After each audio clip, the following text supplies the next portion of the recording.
ভোরবেলায় সে বিদায় নিলে। আমার মন আমাকে বোঝাতে বসল সবই মায়া। আমি রাগ করে বললেন, এই তো টেবিলে সেলাইয়ের বাক্স, ছাতে ফুল গাছের টব, খাটের উপর নাম লেখা হাত পাকাখানি, সবই তো সত্য। মন বললে, তবু ভেবে দেখো।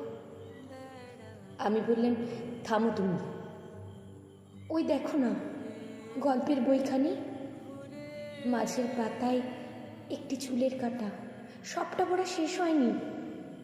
এও যদি মায়া হয়, সে এর চেয়েও বেশি মায়া হলো কেন?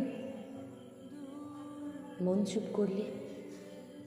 বন্ধু এসে বললেন, যা ভালো তা সত্য, তা কখনো যায় না। সমস্ত জগৎ তাকে রত্নের মতো বুকের হাড়ে গেঁথে রাখে। আমি রাগ করে বললেন, কি করে জানলে? দেহ কি ভালো নয়? সে দেহ গেল কোনখানে?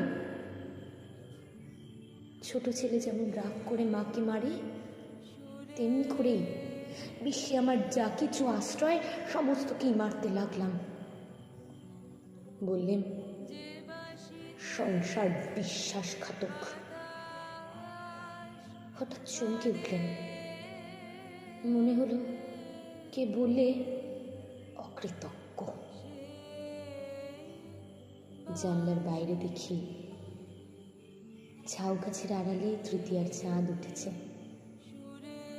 যে গেছে যেন তারই হাসির লুকোচুরি। তারা ছিটিয়ে দেওয়া অন্ধকারের ভিতর থেকে একটি ভর্ৎসনা এলো। ধরা দিয়েছিলেন, সেটাই কি ফাঁকি? আর আড়াল পড়েছে এইটাকে এত জোরে বিশ্বাস।